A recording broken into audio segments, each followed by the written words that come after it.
আলহামদুলিল্লাহি রাব্বিল আলামিন ওয়াসসালাতু ওয়াসসালামু আলা আশরাফিল আমবিয়াই ওয়াল মুরসালিন ওয়া আলা আলিহি ওয়া আসহাবিহি وأهل بيته وأولياء أمته وعلماء أهل سنته أجمعين أما بعد فقد قال الله تعالى في كلام المجيد وفي فرقانه الحميد আমার সাথে সকলে আওয়াজে মোহাব্বতে পড়ুন আউযু বিল্লাহি মিনাশ শাইতানির রাজিম বিসমিল্লাহির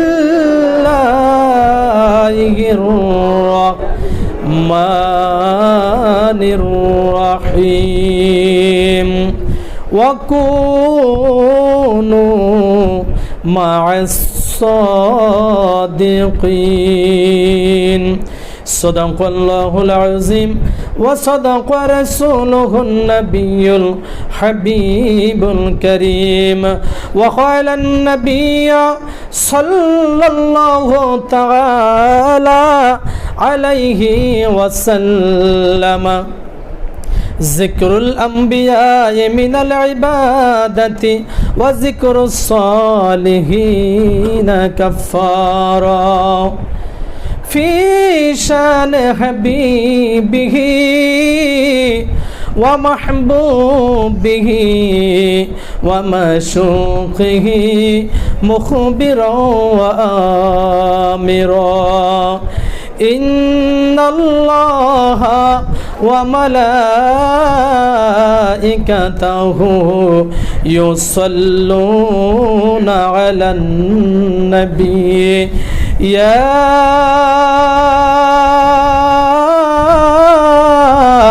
أيها الذين آمنوا صلوا عليه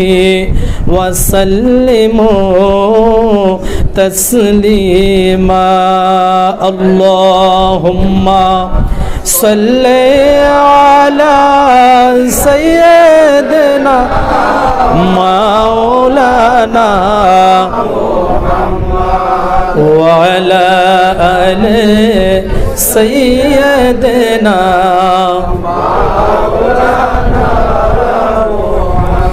যেখানেই থাকো যত দূরেই থাকো নূর নবীজির দুরূদ ছাইড়ো না নূর নবীজির দুরূদ না ছাড়িলে নূর নবীজি আমাদের ভুলবেন না আল্লাহুম্মা সাল্লি আলা সাইয়্যিদিনা মাওলানা মুহাম্মদ ওয়া আলা আলিহি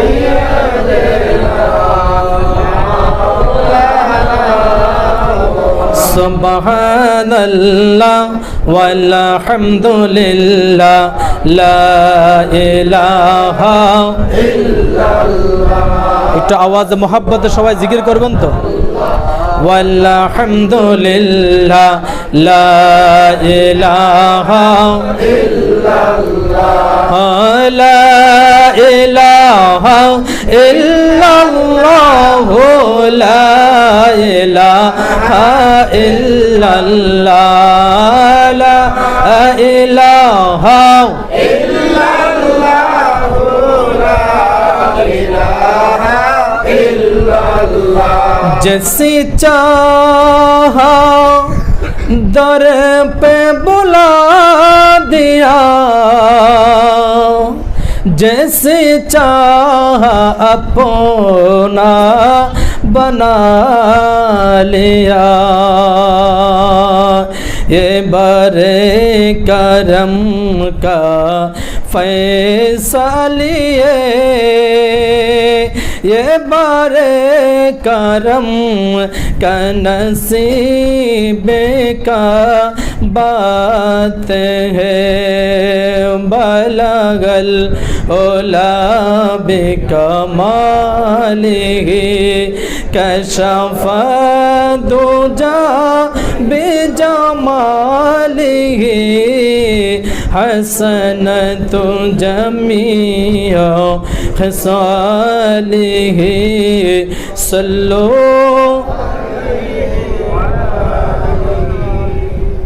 আমরা সকলে বলি লা ইলাহা ইল্লাল্লাহু মুহাম্মাদুর রাসূলুল্লাহ সাল্লাল্লাহু আলাইহি ওয়াসাল্লাম। সম্মানিত উপস্থিতি, খুতবা একেবারে সংক্ষিপ্ত করলাম যেহেতু রাত্র গভীর হয়ে গেছে। আমরা সকলেই আজকে আনন্দিত, আমরা সকলেই খুশি, কারণ আমার বাবা ইন্তেকাল করেছেন। আমরা প্রতি বছরে একবার মিলাদ শরীফ পড়াবো। আমাদের বাবা আমাদের মা মারা গেলে বাৎসরিক মিলাদ শরীফ পড়ানো হয়, কিন্তু আজকে আমরা এমন একজন ওলি আল্লাহর দরবারে এসেছি, বাৎসরিক মাহফিল একবার হয় বাড়িতে, বক্ত মুরিদানরা সারা বছর ইমাম বারে ফকিরের উরুস মুবারক করতেই থাকে। যেরকম না সুবহানাল্লাহ। এমন একজন ওলি আল্লাহর দরবারে এসেছি, আল্লাহ পাক আমাদেরকে কবুল করেছেন। যে ওলি আল্লাহর দরবারে এসে অথবা ওলি আল্লাহর দরবার থেকে যাওয়ার পরে এসে অথবা এখান থেকে যাওয়ার পরে যতবার আপনি ইয়া বারো ফকির বলবেন অথবা ইমাম বারো ফকির বলবেন অথবা শুধু বারো ফকির রহমতুল্লাহ আলাইহি বলবেন, যতবার বলবেন আমার নবীজির পাক জবানের ঘোষণা হচ্ছে প্রত্যেকবার ওলি আল্লাহর নাম মুবারক নেওয়ার কারণে আমার আপনার জীবনের একটা একটা করে গুনাহ আল্লাহ মাফ করতে থাকে। আমাদের গুনাহ মাফের দরকার আছে কিনা? গুনাহ মাফ করা দরকার আছে কিনা? কারণ আমাদের গুনাহ কম না বেশি? একবার শুধু নিজের জীবনের গুনার দিকে তাকায়া দেখেন তো, আল্লাহর রহমতের আশা করা যায় না। কিন্তু আল্লাহ পাক বলেছেন, বান্দারে তোর গুনার পরিমাণ যত বড়ই হোক না কেন, লা তাকনাতু মির রাহমাতিল্লাহ, আল্লাহর রহমত থেকে নিরাশ হওয়া যাবে না। আল্লাহর রহমত তোমার গুনার চাইতেও হাজার হাজার কোটি কোটি গুণ বেশি। আল্লাহ রাব্বুল আলামিনকে খুশি করার জন্য, আল্লাহ পাক রব্বুল আলামিনের রেজামন্দি হাসিল করার জন্য আমরা সকলে আমাদের জবানটাকে ছেড়ে দিয়ে আমরা আওয়াজে বলি আলহামদুলিল্লাহ। সম্মানিত হাজিরিন, অল্প সময়ের ভিতরে কয়েকটি কথা বলবো।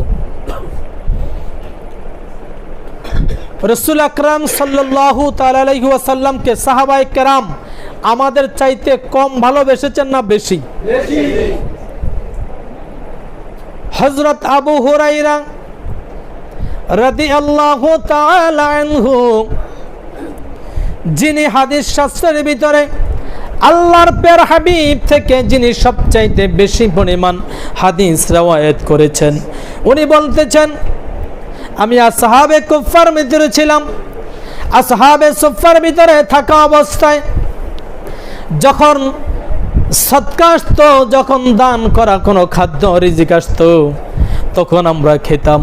আর যখন খাবার আসতো না, আমরা মদিনাতুল মুনাওয়ারার দিকে আমার দয়াল নবীজির চেহারা মুবারকের দিকে তাকিয়ে থাকতাম। একদিন হযরত আবু হুরায়রা রাদিয়াল্লাহু তাআলা আনহু তিনি কিছু খেজুর নিয়ে আসলেন। খেজুর এনে বললেন, ইয়া রাসূলুল্লাহ, ইয়া হাবিবাল্লাহ, নবী গো, আমি আমার কাছে কিছু খেজুর রেখেছি। এই খেজুরগুলা আমি যদি এখন খেয়ে ফেলি, আমি জানি আমি এখন যদি খেয়ে ফেলি শেষ হয়ে যাবে। কিন্তু আমি চাই আপনি নবীর হাত দিয়ে বরকত দিয়ে আমাকে এমন একটা দোয়া করে দেন, যেই দোয়ার কারণে আজকের এই খেজুরগুলা যেন আমি অনেক দিন খেতে পারি। সাহাবায়ে কেরামের বিশ্বাস কেমন ছিল, সাহাবায়ে কেরামের ঈমান কেমন ছিল। হযরত আবু হুরায়রা বললেন, আমার হাতের ভিতরে যেই খেজুর ছিল গোনা হয়তোবা 7 থেকে 8টি খেজুর ছিল। আমার রাসূল আকরাম সাল্লাল্লাহু আলাইহি ওয়াসাল্লামের হাত মুবারকে দিলাম, আমার নবীজি হাতের মধ্যে নিলেন, হাতের মধ্যে মুষ্টিবদ্ধ করলেন, মুষ্টিবদ্ধ করার পরে বললেন, আবু হুরায়রা তুমি কোথায় খেজুরগুলো রাখতে চাও, কোথায় রাখতে চাও? আবু হুরায়রা বললেন, ইয়া রাসূলুল্লাহ, ইয়া হাবিবাল্লাহ, নবী গো, ও মায়ার নবী, আমার কোমরের মধ্যে ছোট্ট একটা থলে আছে, ব্যাগ আছে, ওই থলের মধ্যে আমি খেজুরগুলো রাখতে চাই। আল্লাহর হাবিব ঘোষণা করলেন, আবু হুরায়রা তুমি যেখানে খেজুরগুলো রাখবে মুখটাকে বন্ধ করে রাখবে। কেন মুখটা বন্ধ করে রাখবে আমি তোমাকে তাও বলে দিচ্ছি। আবু হুরায়রার দিকে আমার দয়াল নবী রহমতের নজর দিয়ে তাকাইয়া কয়, ও আবু হুরায়রা আমি তোমাকে বলে দেই, তুমি যেখানে তোমার খেজুরগুলো রাখবা মুখটা বন্ধ করে রাখবা। যখন খেতে তোমার ইচ্ছা হয় সেখান থেকে তুমি মুঠ বাবদ্ধ করে তুমি আবার খেজুর আনবা। যদি কোনো ফকির মিসকিনকে পাও সেখানে তাদেরকে দান করবা। যদি তোমার বন্ধু কোনো সাহাবা ভাইদেরকে যদি পাও সেখানে তাদেরকে খেতে দিবা। খবরদার খবরদার এই ব্যাগের ভিতরে কখনো খুইলা দেখবা না কি আছে। এই খবরটা তোমাকে দিয়ে দিলাম, মুখ বন্ধ করা অবস্থায় থাকবে। যখন তুমি নিতে চাও ওই মুখটাকে খুলে তুমি ইচ্ছা মতো খেজুর নাও, যত খেজুর নিতে চাও তুমি নিতে থাকো। আবু হুরায়রা বললেন, আল্লাহর হাবিবের হাতের বরকত আর রহমতের নজরের দিকে আমার বিশ্বাস হয়ে গেল। এই খেজুর যদিও 7 থেকে 8টা হয় কিন্তু আসলে 7 থেকে 8টা হবে না। আমার নবী রাহমাতাল লিল আলামিনের হাতের বরকতের কারণে আমার বিশ্বাস হয়ে গেল আমি যা ইচ্ছা খেজুর তা খেতে পারবো, যা ইচ্ছা তা দান করতে পারবো। আমি খেতেছি, খাইতেছি, দান করতেছি, করতে করতে করতে করতে আমার নবী ওফাত বরণ করলেন। আবু বকর সিদ্দিক খেলাফতের মধ্যে বসলেন, হযরত ওমর ফারুক খেলাফতের মধ্যে বসলেন, হযরত ওসমান জিন্নুরাইন খেলাফতের মধ্যে বসার পরে যেদিন উনি ইন্তেকাল করেছেন, ইন্তেকালের সময় পর্যন্ত আবু হুরায়রার এই কোমরের মধ্যেই থলেটা ছিল। উনি ইচ্ছা মতো 16 বছর খেয়েছেন। আরো জোরে হয় না? কত বছর? আমি হাদিস শরীফটা যখন পড়লাম আমার ইমাম বারফকির রহমতুল্লাহি আলাইহির কথা মনে হয়ে গেল। ইমাম বারফকির রহমতুল্লাহি আলাইহির ঘরের মধ্যে এক সময় কাঁঠাল ছিল। উনি ওনার মুরিদানকে বললেন, ও মুরিদান যাও কাঁঠালগুলা নিয়ে আসো। কাঁঠালগুলা ভাঙ্গো। গুনে গুনে দেখা গেল 1টা 2টা কাঁঠাল নয়, 40টা কাঁঠাল ঘরের মধ্যে। 40টা কাঁঠাল যখন ভাঙ্গা হলো মুরিদান সন্দেহ করলেন, হায় রে বাড়ির মধ্যে লোক আছে 7 থেকে 8 জন, 40টা কাঁঠাল খুলে কে খাবে? এই করে ভাঙ্গার পরে উনি যেহেতু পীর সাহেব হুকুম করেছেন সবগুলো কাঁঠাল ভেঙে উনি রেখে দিয়েছেন। সবগুলো কাঁঠাল যখন ভেঙে রাখলেন, এবার মনের একটা হুজুর, ও আমার মহান মুর্শিদ কেবলা, আপনার হুকুমে কাঁঠাল ভেঙেছি, কাঁঠালের কোষগুলো একত্রিত করেছি। আমার আরজি, আমার জানার একটা কথা ছিল। ইমাম বারফকির রহমতুল্লাহ আলাইহি বললেন, তুমি তোমার আরজি পেশ করো। এবার তিনি বললেন, ও ইয়া আমার শায়েখ, ইয়া মুর্শিদ, আপনি আমাকে বললেন এতগুলো কাঁঠাল ভাঙানোর জন্য, লোক হচ্ছে 7 থেকে 8 জন, এতগুলো কাঁঠাল কে খাবে? এত মানুষ কোথায়? ইমাম বারফকির রহমতুল্লাহ আলাইহি উত্তর দিলেন, নিজে খেতে পারো কিনা চিন্তা করে দেখো।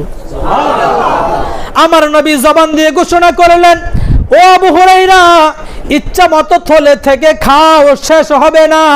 ইমাম বারফকির রহমতুল্লাহ আলাইহি বললেন, 40টা বাংশ, যদি আরো থাকে আরো ভাঙ্গো। তারপরে আমি বারফকির ঘোষণা করলাম, তুমি তোমার নিজের বাগেরটা পাইবা কিনা তাও সন্দেহ আছে। নবী বলে যায় সাহাবীদেরকে খাইতে থাকো। আর নবীর গোলাম 1500 বছর পরে, প্রায় 1300 বছর পরে ঘোষণা করে, লোকের চিন্তা তোমার করা দরকার নাই, টেলিফোন নাই, মোবাইল নাই, যোগাযোগ নাই, আধ্যাত্মিক রুহের আধ্যাত্মিক চক্ষু দিয়া, অন্তর চক্ষু দিয়া দেখতেছেন মেহমান আসতেছে। মেহমান আসার পরে যদি কাঁঠাল ভাঙ্গা হয়, মেহমানরা চিন্তা করবে আসার কারণে ভাঙ্গা হলো। হয়তো মেহমানরা বলবে হুজুর এতগুলা ভাঙ্গার দরকার নাই, 2টা ভাঙ্গায় কোনো রকম দেন। এই জন্য ইমাম বারফাকির রহমতুল্লাহি আলাই তিনি চিন্তা করলেন মেহমানদের সামনে ভাঙ্গা যাবে না, মেহমান আসার আগেই খাবার প্রস্তুত করে রাখতে হবে।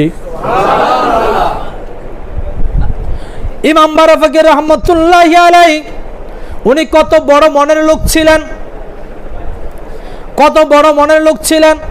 এই বড় মনে হওয়ার কারণ হচ্ছে উনি তো আমার নবীর একজন আশেক ছিলেন, আমার নবীর একজন গোলাম ছিলেন। নবী সাহাবীদেরকে বলে, ও সাহাবীরে তোমার থলে থেকে খাইতে থাকো, খাইতে থাকো, কোনোদিন দেখবা না কি আছে ভিতরে। খেজুর হইল 7 থেকে 8টা, 16 বছর পর্যন্ত কি খাওয়া যায়? খাওয়া যায়? 7-8টা খেজুর কতক্ষণ খাইতে লাগে বাবা? আমরা যখন খেজুর খাইতে বসি, এখনকার দিন বাদ দেন, রোজার সময় ইফতারে বসি, খেজুর কয়টা সামনে দিয়ে রাখেন, দেখবেন যে একসাথে মনে হয় 1 ফো খাইয়ে ফেলা যায়, এরকম মনে হয় না? আর হযরত আবু হুরায়রা বলতেছেন, 1 দিন 2 দিন 3 দিন নয়, টানা 16 বছর পর্যন্ত খেয়েছি, খাইয়েছি, দিয়েছি। এরপরে ওসমান জিন্নুরাইন যেদিন হত্যা হয়ে গেল, সেই দিন ওসমান জিন্নুরাইনের লাশ মোবারক দেখতে যাওয়ার সময় ভিড়ের মধ্যে কোথায় যে আমার এই থলে পড়ে গেল আর খুঁজে পেলাম না। 16 বছর খাইলাম কিন্তু খেজুর শেষ হলো না। হযরত জাবের রাদিয়াল্লাহু তাআলা আনহুর ঘরে আমার নবীকে দাওয়াত করলেন। আমার নবী বলে, ও জাবের তোমার ঘরের মধ্যে খাবার আছে। ইয়া রাসূলুল্লাহ যা কিছু পাক করেছি এই পাক দিয়ে হয়তো 10 থেকে 15 জন খাওয়ানো যাবে। আপনি তো নিয়ে আসছেন অনেক সাহাবী। আমার নবী গনে গনে গনে গনে দেখতেছে 70 জন সাহাবী। কয়জন? 70 জন সাহাবী দেখতেছেন। 70 জন সাহাবায়ে কেরামকে কিভাবে খাওয়াবেন? জাবের চিন্তায় পড়ে গেলেন। আমার নবী বলতেছে, ও জাবের খাবারের পাতিলটা নিয়ে আসো আর আমি নবীর সামনে নিয়ে আসো। আমার নবী রহমাতান লিল আলামিনের সামনে যেই মাত্র আনা হলো, আমার নবী ওই খাবারের ভিতরে একটু থুতু মোবারক দিয়ে দিলেন। থুতু মোবারক দেওয়ার কারণে আমার নবীর থুতু পাক না নাপাক? আমার নবীজির থুতু মোবারক খাবারের মধ্যে দিয়া দিলেন। 10 জনের খাবার দিয়া জাবেরকে বললেন, ও জাবের তুমি খাওয়াইতে থাকো, খাওয়াইতে থাকো, পাতিলে কি আছে দেখবা না, দেখবা না, মেহমান যত আসতে থাকুক আর তুমি খাওয়াইতে থাকো। হযরত জাবের রাদিয়াল্লাহু তাআলা 70 জন সাহাবীকে খাওয়ানোর পরে সকলে যাওয়ার পরে এবার পাতিল খুইলা দেখে যেই খাবার সেই জায়গায় আছে, 70 জন খাবার হয়ে গিয়েছে। সাহাবায়ে কেরামের বিশ্বাস ছিল এরকম। হযরত সালমান ফারসি রাদিয়াল্লাহু তাআলা আনহুর ঘটনা আরো বিশেষ মজার ঘটনা। হযরত সালমান ফারসি রাদিয়াল্লাহু তাআলা আনহু তিনি সাহাবায়ে কেরামদের ভিতরে সবচেয়ে বেশি হায়াত পেয়েছিলেন। 260 বছর, প্রায় 200 বছর ইহুদি ছিলেন। 200 বছর প্লাস হওয়ার পরে ওনার পাদ্রীকে উনি জিজ্ঞাসা করলেন, হুজুর ও আমার পাদ্রী, ও আমার শায়েখ, আমি আপনাকে বলতে চাই, আপনার তো বৃদ্ধ বয়স হয়ে গেল, যে কোনো সময় আপনি মারা যাবেন। আমার মন থেকে আমি আপনাকে একটা কথা জিজ্ঞাসা করি, আপনি আমাকে যদি সঠিক উত্তর দেন আমার বাকি জীবনটা সঠিকভাবে চালাইতে পারবো। জোরে কানে সুবহানাল্লাহ। কি বলতে চাও সালমান, বলে দাও। সালমান ফারসি বলে, আমার পাদ্রী, আমি আপনাকে বলতে চাই, আপনার মৃত্যুর পরে আমাকে এমন একজন পাদ্রীর কথা বলে দেন, অথবা এমন একজন ব্যক্তির কথা বলে দেন, সেই ব্যক্তির সাথে আমি থাকলে দুনিয়াও সফলতা হবে এবং কবর থেকে হাসর পর্যন্ত বাকি জীবনটাও আমার সফল হবে। আমাকে এমন একজন লোকের কথা বলে দেন। পাদ্রী ছিল খুব জ্ঞানী লোক। উনি চিন্তা করলেন, যেহেতু আমার থেকে পরামর্শ চেয়েছে, সালমান ফারসির চোখের সামনে দিয়ে অনেক পাদ্রী মৃত্যুবরণ করেছে, সালমান ফারসিকে পাদ্রী উত্তর দিলেন, ও সালমান ফার্সি, আমি তাওরাত, জবুর, ইনজিল ঘেটে ঘেটে দেখলাম, যদি সঠিক মানুষ তুমি ধরতে চাও, সঠিক মানুষের দেখা যদি পাইতে চাও, আরব দেশের ভিতরে, আরব দেশের মধ্যে শেষ জামানার নবী রহমাতাল লিল আলামিন নবীর আসার সময় হয়ে গেছে। ও সালমান, আমি তোমাকে বলতে চাই সালমান, যদি তুমি ভালো লোকের সাক্ষাৎ চাও, অন্য কোনো পাদ্রীর কাছে আর যাওয়া দরকার নাই। আমার মৃত্যু যদি হয়ে যায়, আমার মৃত্যুর পরে তুমি আখেরি জামানার নবী, নবী আহমদ মুস্তফা, মুহাম্মদ মুস্তফা সাল্লাল্লাহু তাআলা আলাইহি ওয়াসাল্লাম নবীজির কদমের মধ্যে চলে যাবে। ওই নবীর সাথে যদি থাকতে পারো, মনে রাখবা সালমান রে, তোমার দুনিয়াও সফল, আখিরাতও সফল হয়ে যাবে। ফাদ্রি মুসলমান না ইহুদি? মুসলমান না ইহুদি? ইহুদি পরামর্শ দেয় নবীর কদমে যাও, নবীর কদমে থাকো। নবীর কদমকে যদি ভালোবাসতে পারো, মোহাব্বত করতে পারো, দুনিয়াও সফল, আখিরাতও সফল। ১৫০০ বছর পরে মৌলবী আমার নবীর উম্মত দাবি করে, কয় নবীর রওজা জিয়ারতের দরকার নাই, মক্কায় গেলে হবে, মদিনায় যাওয়া দরকার নাই। তারা ইহুদির চাইতো খারাপ না ভালো? কথা কয় না? নবীর উম্মত দাবি করে। ইহুদি পরামর্শ দেয় সালমান ফার্সি, আমি ইহুদি, তুমি ইহুদি, যদি তুমি সঠিক মানুষের দেখা পাইতে চাও, যদি দুনিয়াও সফল করতে চাও, আখিরাত সফল করতে চাও, আমি তোমাকে পরামর্শ দেই, দিক নির্দেশনা দেই। তাওরাত, জবুর, ইনজিল ঘেটে আমি যতটুকু পেলাম, আখিরি জামানার নবী আসার সময় হয়ে গেল, আমি যদি মারা যাই, তুমি আমাকে ছেড়ে অন্য কোনো পাদ্রীর কাছে যাওয়া দরকার নাই। আরব দেশে গিয়া তুমি আরব দেশের ওই মক্কা শহরে এসে, যিনি মদিনায় বসে ইসলাম প্রচার প্রসার করবে, যদি তুমি মক্কায় পেয়ে যাও, তার কাছে মক্কায় চলে যাবে। যদি তুমি মদিনায় চলে যাও, মদিনায় যদি নবী চলে যায়, তুমি মদিনায় চলে যাবে, ওই নবীর কদমে গিয়া লুটাইয়া পড়বা। ওই নবীর কদমের মধ্যে যদি সালাতু সালাম দিতে পারো, ওই নবীর কদমে যদি নিজের জীবনকে বিসর্জন করে দিতে পারো, সালমান ফার্সি, আমি ইহুদির পাদ্রী হয়ে তোমাকে বলে দেই, তুমি দুনিয়াও সফলতা অর্জন করবে, আখিরাতের মধ্যেও সফলতা অর্জন করবে।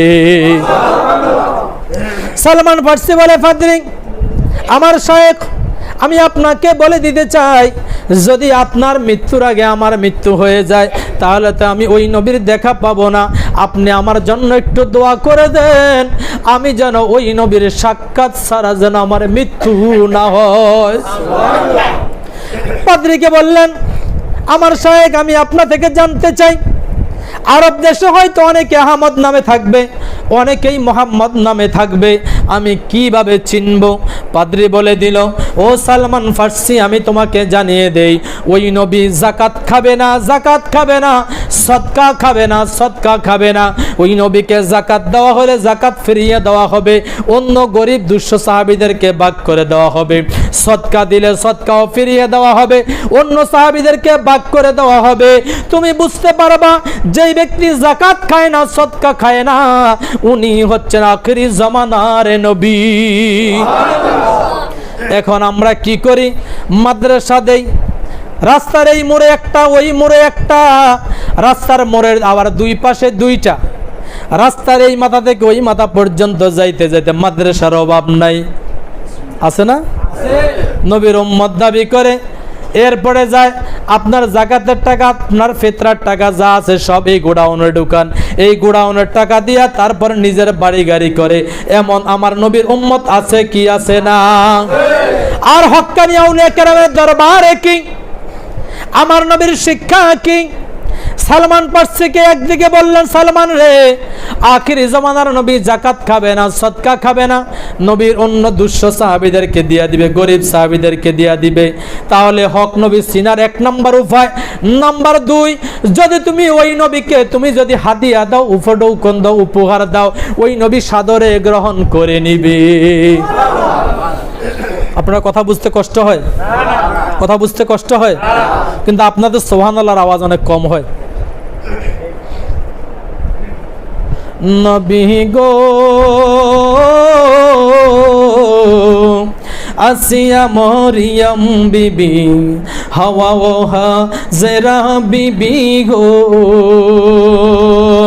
তাদের জীবন ধন্য হলো নবীজিকে পাইয়ে, তাদের জীবন ধন্য হলো নবীজিকে পাইয়ে। নবী গো আবু বকর ছিল সঙ্গী, আসিল সালমান ফারসি। আগো আবু বকর ছিল সঙ্গী, আর সালমান আসিল ফারসি গো। আয় হায় মোহরে নবুয়ত চুমে চুমে জীবন ধন্য করে নেয় নবী গো। ও মায়ার নবী, জোরে কয় না সুবহানাল্লাহ। আমার নবীর দেখা পাওয়ার জন্য সালমান ফারসি দুইটা প্রমাণ পেয়ে গেলেন। এক নম্বর হচ্ছে নবী যাকাত খাবে না, সদকা খাবে না, হাদিয়া দিলে ফেরত দিবে না, হাদিয়া আমার নবী নিয়ে যাবে। এবার সালমান ফারসির যেই পাদ্রীর ইন্তেকাল হয়ে গেল, পাদ্রীর দাফন কাফন সব কিছু করার পরে ওই দেশ থেকে চলে আসলো। এবার মক্কা এসে মক্কার বাজারে বয়স কত কত আগে তো মক্কা শরীফ, মদিনা শরীফ, আরব দেশ, সারা বিশ্বের মধ্যে কাজের লোক কিনা হতো, গোলাম গোলাম কিনা হতো না। আমরা দেখেন সাধারণভাবে আমরা যখন রাস্তার মধ্যে নামি, রাস্তার মধ্যে নামার পরে পায়ে যে রিক্সাগুলো চালায়, অটো না, অটো তো সব সমান, পায়ে যে রিক্সাগুলো চালায় আমরা দেখবেন খুঁজে খুঁজে দেখি যে কোনটা যুবক, এটারে বাছাই করে নেই। যেটা বুড়া, যেটা মুরব্বী, ওনার কাছে কিন্তু যাই না আমরা। আছে না এরকম? হযরত সালমান ফারসি মক্কার বাজারের মধ্যে উঠল। 200 বছর বয়স পার হয়ে গেল।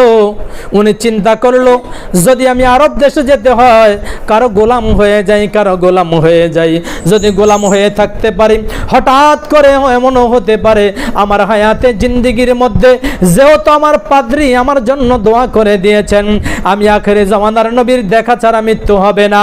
আমি যদি গোলাম হিসেবে থাকতে পারি, গোলামিও করবো, অপরদিকে মক্কার আনাচে কানাচে ঘুরে ঘুরে শেষ নবীর প্রমাণ খুঁজতে থাকবো। ইহুদি আমার নবীরে খুঁজে, নবীর উম্মত কয় মদিনা যাওয়া দরকার নাই, মদিনা যাওয়া দরকার নাই, মক্কা জিয়ারত করলেই তোমার গুনাহ মাফ হয়ে যায়। আমার নবী হেকমতি একটা মার দিয়া দিলেন। আমার নবী কয় মক্কা আসলে হজ হয়, মক্কা আসলে কবুল হতেও পারে, নাও হতে পারে, ইচ্ছা কার? আরে জোরে কয় না, কার ইচ্ছা? আর আমার নবীর ঘোষণা হচ্ছে যদি কেউ মদিনাতুল মুনাওয়ারা যদি কেউ আসে, মদিনাতুল মুনাওয়ারা যদি কেউ জিয়ারত করে, আমি নবীর রওজার পাশে যদি কেউ কাঁদে, আমি নবীর রওজার পাশে কাঁদতে কাঁদতে যদি কেউ চোখ থেকে 2 ফোঁটা পানি যদি আমি নবীর কদমের মধ্যে ছেড়ে দিতে পারে, উম্মত রে মনে রাখবা, মনে রাখবা, হাসরের ময়দানের দিন যখন তোমার কেউ থাকবে না, আমি নবী তোমাকে সারা জান্নাতে যাব না। নবী দরকার আসেনি? নবীর কাছে যাওয়া দরকার আসেনি? নবীর রওজা জিয়ারত করা দরকার আসেনি?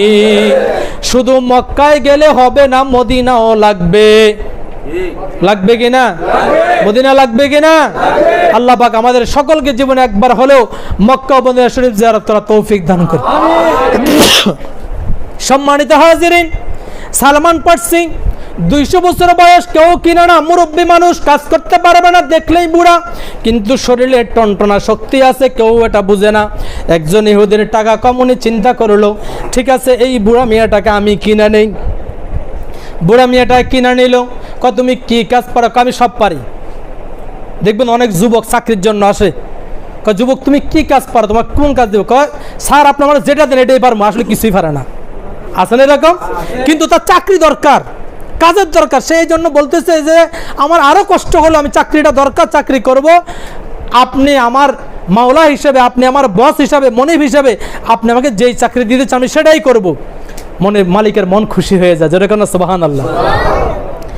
এবার ইহুদি জিজ্ঞাসা করলাম তুমি তো মুরব্বী, বয়স হয়ে গেল, তুমি কি পারবে, কি করবে, তুমি কি পারো?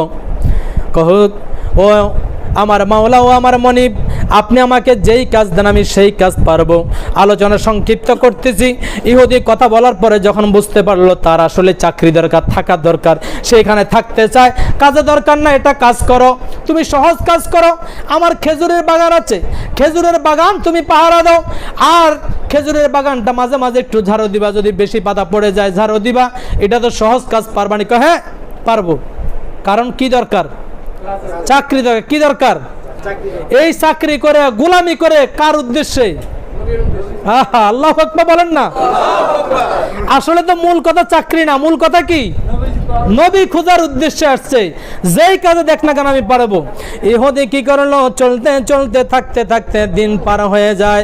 এবার ইহুদি চিন্তা করলো, হায় রে, আমি তো শুধু এই বাগান পাহারা দিলে হবে না, আমার মনের ওপিনিয়ন, মনের কথা হচ্ছে আমি আখেরি জামানার নবীর সাথে দিদার করব, সাক্ষাৎ করব।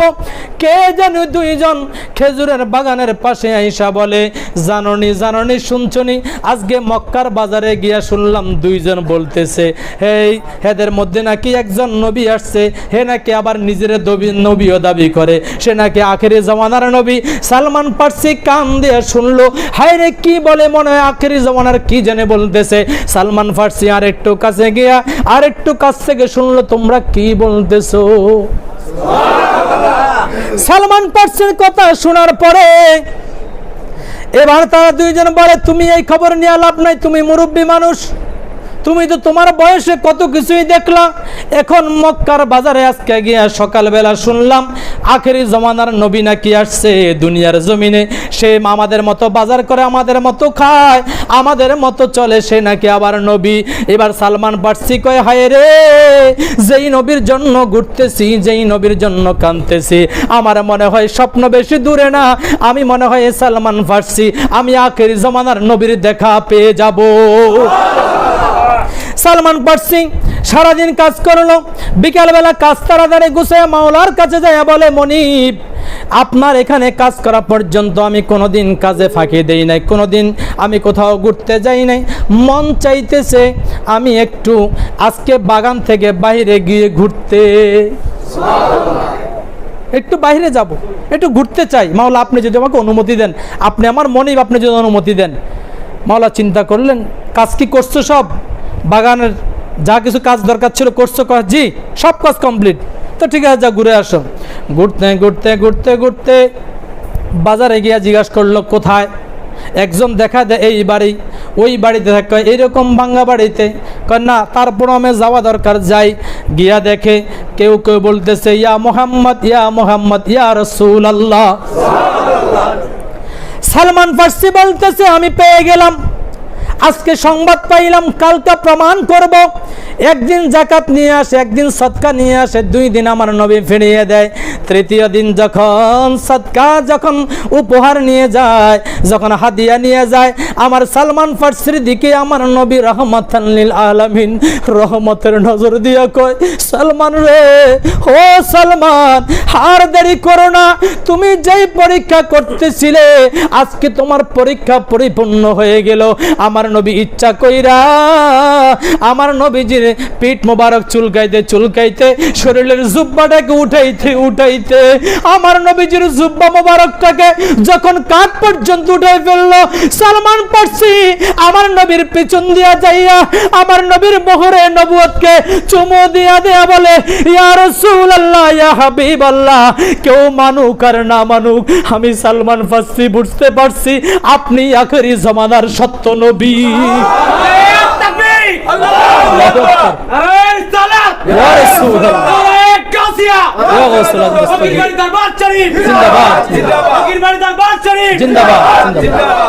সালমান ফার্সির কাণ্ড দেখা আবু বকর সিদ্দিক সঙ্গী হইল। আবু বকর সিদ্দিক সঙ্গী হইয়া সালমান ফার্সিকে যখন টানতে যে পিছন দিয়া, আমার নবী কয়, না রে আবু বকর, না রে আবু বকর, টানিস না, টানিস না। এই সালমান আজকের সালমান না, যার বয়স 200 পার হয়ে গেল, আল্লাহর কাছে আরাধনা করেছে আমি নবীর দিদার ছাড়া যেন তার মৃত্যু না হয়। আমরা তো পাগলের আশা করি, ইয়া রাসূলুল্লাহ, একবার হলেও আপনি দেখা দেন, আমরা আশা করি না? একবার হলেও আমার নবীকে দেখতে চাই না? আমার নবীকে দেখতে চাই। সালমান ফার্সির দিকে তাকাইয়া আমার নবী যখন রহমতের নজর দিল, আবু বকরকে কয়, আবু বকর তুমি দূরে চলে যাও, সালমান আমার গোলাম হওয়ার জন্য আসছে, আজকে সালমানকে আমি আমার কোলের মধ্যে নিতে চাই। পিঠের মধ্যে চুমু খাইলো, আমার নবীর বুকের মধ্যে নিল। সালমানের মতো সৌভাগ্যবান আর কেউ কি হতে পারে? কেউ হতে পারে? আলোচনা অনেক লম্বা। সালমান ফার্সিকে আমার নবী একটা মুজিজা দেখাইলেন, অনেক মুজিজা। সেদিকে গেলাম না। ইমাম বারফাকির রহমতুল্লাহি আলাই কেমন ব্যক্তি ছিলেন? ইমাম বারফাকির রহমতুল্লাহি আলাই আজকে যেই ঢাকা মিরপুর 10 নম্বর দেখতেছেন, কত সুন্দর ব্রিজ, কত হাজার বাড়ি, কত হাজার গাড়ি চলতেছে, আজকে থেকে মাত্র 100 বছর আগের কথা। কত বছর? 100 বছর আগের কথা। 100 বছর বাদ দিলাম, আজকে থেকে মাত্র 70 বছর আগের কথায় যদি ফিরে যায়, এই জায়গার মধ্যে বন ছিল, জঙ্গল ছিল, বাঘ ছিল। এখনকার যদি যুবক কাউকে বলা হয়, যুবক কইবে হুজুর পাগল হয়ে গেছে। কথা বলেন ঠিক কিনা? কিন্তু যারা মুরব্বী, আপনারাও দেখেছেন, এখান দিয়ে আজকে রাস্তার এত সুন্দর ব্যবস্থা। হযরত বারফাকির রহমতুল্লাহি আলাই পীরের এত বেশি ভক্ত ছিলেন, এত বেশি আশিক ছিলেন, হঠাৎ করে রাতের গভীর পর্যায়ে গিয়ে মনে হলো, হায় রে, ভাল লাগতেছে না, শরীর ছটপট করতেছে। আমি আমার মুর্শিদের সাথে মুর্শিদের কাছে যাব, আমি আমার পীর মুর্শিদের সাথে দেখা দিলে আমার ঘুম আসবে না, তোবা ঘুম আসবে না। রাত্র গভীর হয়ে গেল। যেই বন জঙ্গলের মধ্যে বাঘ থাকে, ওই জঙ্গলের পাশ দিয়ে রাতের বেলা কারো চলতে ইচ্ছা হয়নি। আপনারা যদি বলে যে সামনে 2টা পাগলা কুত্তা আছে, তো তুমি যাই দোকান থেকে 1 প্যাকেট বিস্কুট নিয়ে আসো, আপনি খাবেন যে ভাই টাকা লাগলে টাকা নে, তুই বিস্কুট নিয়ে আয়, আমি ওখানে যাব না, বলবেন কিনা? বলবেন কিনা? হযরত ইমাম বারফাকি রহমতুল্লাহি আলাই হযরত মনিরউদ্দিন শাহ উলুমি রহমতুল্লাহি আলাইয়ের কাছে যাবেন। বর্তমান সারেংবাড়িতে যে মসজিদ, আমি গুনাহগার, যেই মসজিদের খাদেম গোলাম, ওই খাদেম গোলামি করতে গিয়ে আমি ওনার জীবনী থেকে যা পাইলাম, উনি কত বড় আল্লাহর ওলি ছিলেন। বারফকির রওনা হয়ে গেলেন। মিরপুর 1 নম্বরের কাছাকাছি যাওয়ার পরে একটা বাঘ সামনে থেকে আসতেছে, বারফকির সামনের দিকে যাচ্ছে, বাঘ আসতেছে। বারফকির ভয়ে পালাই নাই, কারণ ঈমান শক্ত না নরম? কথা বলেন, ঈমান কেমন? এমন শক্ত ঈমান নিয়ে যদি পীর ও মুর্শিদকে মহাব্বত করতে পারেন, মনে রাখবেন, আপনার গলায় ছুরি আসার পূর্বেই আপনার পীর ও মুর্শিদ পৃথিবীর যেই প্রান্তে থাকুক না কেন, সেখান থেকে আপনার গলার ছুরি ফিরাবে। কথা বলেন ঠিক কিনা? কথা বলেন ঠিক কিনা? আপনার পীর মুর্শিদকে মন দিয়ে যদি ভালোবাসতে পারেন, ইমাম বারফকির রহমতুল্লাহি আলাই প্রমাণ করে দিলেন। বাংলার জঙ্গলের বাঘ আসলো খাওয়ার জন্য, জঙ্গলের বাঘ কয় অনেক দিন পরে একটা পাইছি, এটারে খাইলে মোটামুটি চলবে। মনিরউদ্দিন হযরত বারফকির রহমতুল্লাহি আলাই কয় আমার পীর মুর্শিদের কাছে রওনা হইছি। বাঘ কেন? বাঘ যদি 1000 বাঘও আসে, আমি আমার মুর্শিদের কাছে যাওয়াই লাগবে। যখন 1 নম্বরে চলে গেল, ওই জায়গা থেকে বাঘ যখন সামনে চলে আসলো, এবার বাঘের সাথে ইমাম বারফকির কথা বলে। জোরে গানা সুবহানাল্লাহ। আরে নরে নার জোরে গানা সুবহানাল্লাহ। বলেন আল্লাহু আকবার, বলেন ইয়া রাসূলুল্লাহ, বলেন ইয়া ওলি আল্লাহ। হযরত বারফকির বাঘকে দেখা একটু দাঁড়াইলেন। বাঘ যখন সামনে আসতেছে, বাঘ তুমি কি জন্য আসছো? বাঘ তো কথা বলে না। এবারে বারফকির চিন্তা করলেন সময় বেশি নষ্ট করা যাবে না, যদি একটা কামড় দেয়া দেয় শেষ। কারণ সাপের সাথে বিশ্বাস নাই, আর জংলার হিংস্র প্রাণীর সাথে কোনো বিশ্বাস আছে? উনি চিন্তা করলেন এখানে কথা বলার সময় নাই, আমি যার কাছে যাব তার নাম দিয়া দোহাই দিয়া দেই।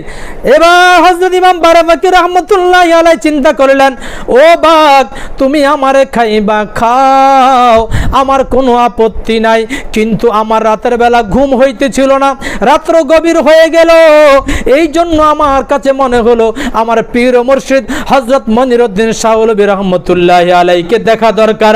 আমি আমার পীর ও মুর্শিদকে না দেখা আমি ঘুমাইতে পারবো না। ও বাপ তুমি যদি খাইতে চাও খেয়ে ফেলো, কিন্তু আমার মুর্শিদের কাছে যাওয়ার সুযোগ আমাকে করে দাও। ভাগ যখন শুনলো মনিরউদ্দিন শাহলবীর কথা, আল্লাহর কথা না, নবীর কথা না, গাউসে পাকের কথা না, শাহ আলী বাগদাদির কথা না, বাবা শাহজালাল শাহপরানের কথা না, উনাদের একজন সাচ্চা গোলাম, পাক্কা গোলাম, ওই গোলামের নাম হযরত মনিরউদ্দিন শাহলবী রাহমাতুল্লাহি আলাইহির যখন কথা শুনলো, বাঘ চিন্তা করলো পৃথিবীর সব কিছু খাওয়া আমার জন্য জায়েজ, কিন্তু ওলি আল্লাহর গোলামকে খাওয়া আমার জন্য হারাম। কথা বুঝতে কষ্ট হয়? আজকে ইমাম বারাফাকি রাহমাতুল্লাহি আলাইহির কথা, ওনার উরুস শরীফ, ওনার একটা কারামত বললাম, এই কারামত আরো লম্বা, ওদিকে গেলাম না। উনি আস্তে করে বাড়িতে চলে গেলেন। মনিরউদ্দিন শাহলবী রাহমাতুল্লাহি আলাইহি রাস্তায় আসেন নাই, ঘরে ছিলেন। ঘর থেকে মিরপুর কি হয়েছে সব দেখছে।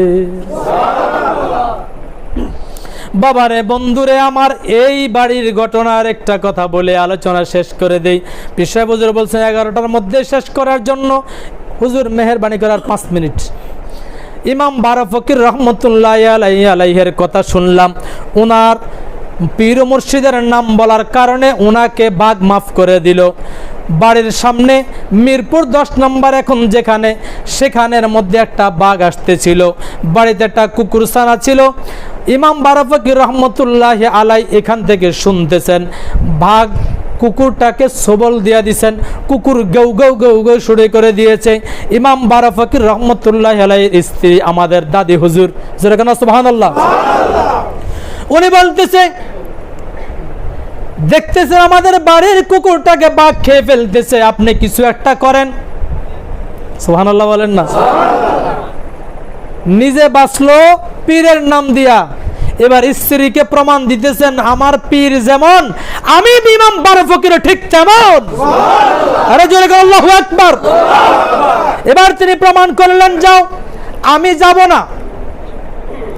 যাব না, তুমি গিয়া কুকুর ছানাটাকে আস্তে করে নিয়ে আসো। কেমন বিশ্বাস, কেমন একিন ছিল। দাদি হুজুর কি করলেন, ঘর থেকে নেমে এসে সোজা চলে গেলেন, কুকুর ছানা ধরে টানতেছেন। আশেপাশে আশেক মুরব্বিয়ান যারা ছিল সবাই ভয় পেয়ে গেছে, হায় হায় এতক্ষণ কুকুর ছানা খাইতেছিল, এটা মাপ দেওয়া যায়, একটা কুকুর ছানা খাইলে কি হয়েছে, পরের বার কুত্তা আরো 6টা হইব। কুত্তা করে কয়টা, 6টা 7টা হয় না? সবাই ভয় পেয়ে গেল। হায় দাদি হুজুর, আম্মা জান কেন, যে আমাদের দাদি হুজুর, আপনাদের অনেকের মা, আশেক যারা ছিল না চিন্তা, হায় হায় পীরমা ওখানে যাইতেছে, যদি ভাগ যদি আসর দিয়ে বসে। কিন্তু পীরমার ভিতরে শক্তি ছিল। আমার স্বামী সাধারণ লোক না, দেখতে সাধারণ দেখা যায়, উনি আল্লাহর মাহবুব বান্দা। পীরমা চলে গেলেন, আমাদের দাদি হুজুর চলে গেলেন। উনি গিয়া বলতেছেন, এই বাঘ কুকুর ছানা ইমাম বারাফাকি রাহমাতুল্লাহি আলাইহির বাড়িতে থাকে, ছেড়ে দাও। বাঘ যেহেতু আসলে দিয়া ধরছে, সহজে ছাড়বে না, আস্তে আস্তে করে দাঁতগুলাকে ফাঁক করে দিল। কুকুর ছানাটাকে নিয়ে চলে আসলো। চলে আসতেছে আমি এই খবরটাকে যখন পড়তেছি, আমার কাছে মনে হয়ে গেল ইহুদির একটা ঘটনা। এক ইহুদি, 2 জন ইহুদি আসলো আমার নবীর দরবারে, নবীর সত্য না মিথ্যা প্রমাণ করার জন্য। জোরে কন্যা সুবহানাল্লাহ। ইমাম বারাফাকি রাহমাতুল্লাহি আলাইহির স্ত্রী আমাদের দাদি হুজুর চলে গেলেন, কুকুর ছানাটাকে নিয়ে আসলেন। আমি চিন্তা করলাম আমার নবীর জীবনে তো এমন একটা ঘটনা ঘটে গেল। কি ঘটনা ঘটে গেল শুনবেন?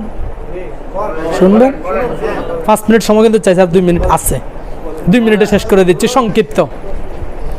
আমার নবীর দরবারে একবার 2 জন ইহুদি আসলো, কয় ইয়া মুহাম্মদ, ইয়া রাসূলুল্লাহ তো বলেন এখনো, কারণ এখনো তো ইহুদি। ইয়া মুহাম্মদ, তুমি যে সত্য নবী এটা প্রমাণ করার জন্য আমরা এসেছি। এখন তোমাকে আমরা একটা পরীক্ষা দিব, যদি সত্য নবী হয়ে থাকো, তোমার কথা আসমান জমিন লৌহে কলম এই সমস্ত সৃষ্টিরাজি তোমার কথা শুনবে, এটা আমরা ইহুদিরা জানি। আর এখনকার গণ্ডমূর্খ আমার নবীর উম্মত দাবি করে, কয় নবীর কোনো জ্ঞান নাই, বলে কি না? কয় নবী যা আমরা তা নবীর কাছে শুধু ওহী আসছে, আমাদের কাছে ওহী আসে নাই। হায় রে ইহুদিদের ঈমান দেখো, ইহুদিদের আমল দেখো। ইহুদি কয় ইয়া মুহাম্মদ, আমরা তোমার কাছে প্রমাণ চাই যদি তুমি সত্য নবী হও, কথা দিলাম এখান থেকে আমরা মুসলমান হয়ে যাব, আমাদের যত ভক্ত আমাদের যত আশেক আছে সব ডিরে লইয়া তোমার ইসলাম ধর্ম গ্রহণ করমু। আমার নবী কয় কি প্রমাণ চাও? কয় মুহাম্মদ ওই যে দূরে একটা গাছ দেখা যায়, দেখছো নি? কয় হ দেখছি। কয় ওই গাছটারে তুমি যদি ডাক দাও, গাছ যদি আসে, তাহলে আমরা বুঝবো তুমি সত্য নবী। আমার নবী রাহমাতাল লিল আলামিন ইহুদির দিকে তাকাইয়া একটা মুস্কি হাসি দিয়া কয়, ও ইহুদি, তোমাদের অতীতের জীবনে তোমাদের অনেক রেকর্ড আছে, তোমরা কথা দিয়া কথা রাখো না, কথা যা কিছু বলার কথা তা মানো না, যা কিছু তোমরা ওয়াদা করো ওয়াদার বরে খেলাফ করো। আমি তোমাকে একটা কথা বলতেছি, এই হাদিস শরীফ অনেক লম্বা, আমি সেদিকে যাচ্ছি না, সংক্ষিপ্ত ভাষায় বলতেছি। হযরত নবী দু জাহাঁ সরকার মদিনা বসে বসে বলতেছে, ও ইহুদি, আমি তোমাকে বলতেছি ওই গাছটা যদি আসে তুমি আমার কাছে ধর্ম ইসলাম ধর্ম গ্রহণ করবে। কয় যদি আমি তোমারে আরেকটা প্রমাণ করি তাহলে তুমি আর একটু বিশ্বাস করবানি। কহো মোহাম্মদ কি প্রমাণ আবার তুমি কও, আগে এটা দেখো পরে শুনো। আমি গাছের ডাকবো না, তুমি গাছের কাছে গিয়া বলো, ও গাছ আমি তোমারে ডাকি না, ওই যে বসে আছে নবী মুহাম্মদ তোমারে ডাক দিছে, তুমি নবীর সাথে দেখা করে আসো। ইহুদি যেই মাত্র বলল, গাছ ডান দিকে একটা হেলা দিল, বাম পাশের শিকড়গুলা ছিঁড়ে গেল, আবার বাম পাশে একটা হেলান দিল, ডান পাশের শিকড়গুলা ছিঁড়ে গেল, সামনের দিকে একটা ঝুঁকি দিল, পিছনের শিকড়গুলা ঝুড়ে গেল, সব ছিঁড়ে গেল, আবার যখন পিছন দিকে হেলান দিল, সামনের শিকড়গুলা চলে গেল, সবগুলা শিকড় ছুটাইয়া নবীর আশেক গাছ, সুবহানাল্লাহ, গাছ আমার নবীর আশেক হয়ে গেছে, নবী ডাক দিয়েছে আর থাকা যাবে না, আমার সমস্ত শক্তি বিসর্জন দিয়ে নবীর গোলামিতে চলে যেতে হবে। গাছের এই অবস্থা দেখা ইহুদি কয় হায় রে, করছে কি। গাছের পিছে পিছে ইহুদি দৌড়াইতেছে, ইহুদি মানুষ হইয়া দুই পায়ে দৌড়ায়, গাছ তার পুরা বডি নিয়ে একটা দৌড় দিয়া আমার নবীর সামনে আইসা কয়, আসসালামু আলাইকা ইয়া রাসূলুল্লাহ, জোরে কয় না ইয়া রাসূলুল্লাহ। গাছ এসে সালাম দিতেছে, মানুষের মতো কথা বলতেছে।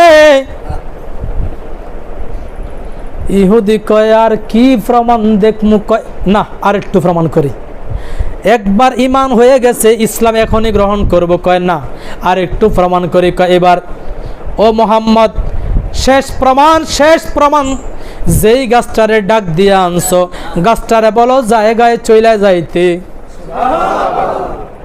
আমার নবী কয় ইহুদি রে, তুমি যেমন কানে কানে বলে আসছো, তুমি যেমন কানে কানে বলে আসার পরে গাছ থাকে নাই, গাছ চলে আসছে, তুমি গাছের কানে কানে বলে দাও, ও গাছ তুমি তোমার জায়গায় চলে যাও, দেখো ঘটনা কি ঘটে। ইহুদি বলা মাত্র আবার আমার নবীকে সালাতু সালাম জানাইয়া গাছ আমার নবীর আশেক হইয়া গোলাম হইয়া আবার জায়গা মতো চলে যায়। ইমাম বারো ফকির রহমতুল্লাহি আলাই বললেন, যাও কুকুর ছানা নিয়ে আসো। ইমাম বারো ফকির হুজরা মোবারকে বসা, এখান থেকে বাগের ভিতরে রহমতের নজর লেগে গেছে।